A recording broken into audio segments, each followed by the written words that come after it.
This week, we are taking a close look at how the violence in Juarez, Mexico is spilling across the border into Texas. For so many, El Paso and Juarez were like one city.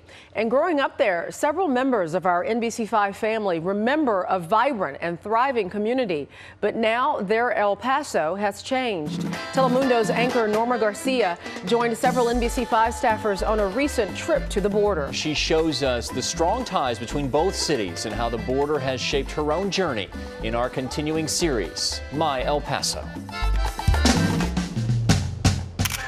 My story begins in Juarez, Mexico. It is known as the most dangerous city in the world, but to me, it will always be home.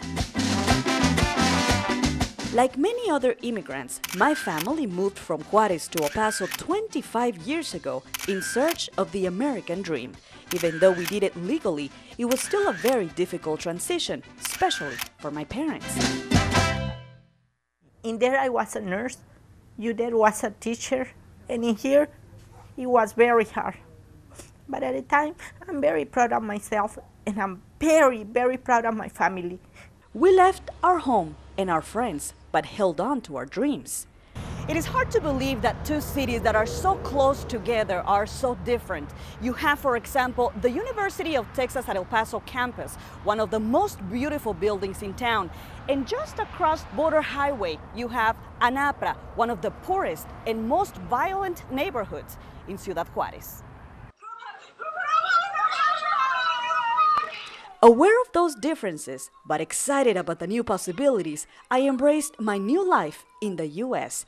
I loved my high school and displayed my high school spirit every time because, after all, this is what American kids do. And in case you're wondering, this is what loving your school mascot, the Bulldog, is all about.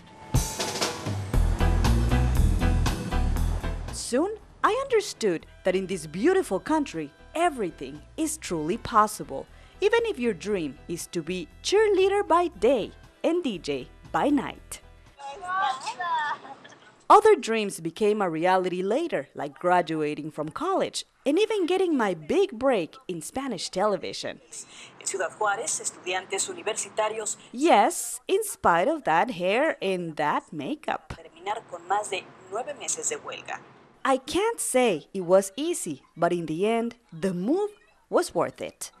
Yes, yes. Looking at you and looking at your brothers, everything was okay. Very proud of you. And this is how a chapter that started on the border has transformed a young girl with a dream into a woman with a mission. Covering news is a passion that has taken me from El Paso to places like Cuba, Athens, in South America. And of course, that story continues to be written now in North Texas. Norma Garcia, NBC5. Our series continues tonight at 5 when we'll have another story from Norma telling us what it's really like to live on the edge of America. See more on NBCDFW.com. Search My El Paso. I've loved this series. It's very interesting. Yeah, great perspectives. It's worth logging on to see those if Yes. you've missed them.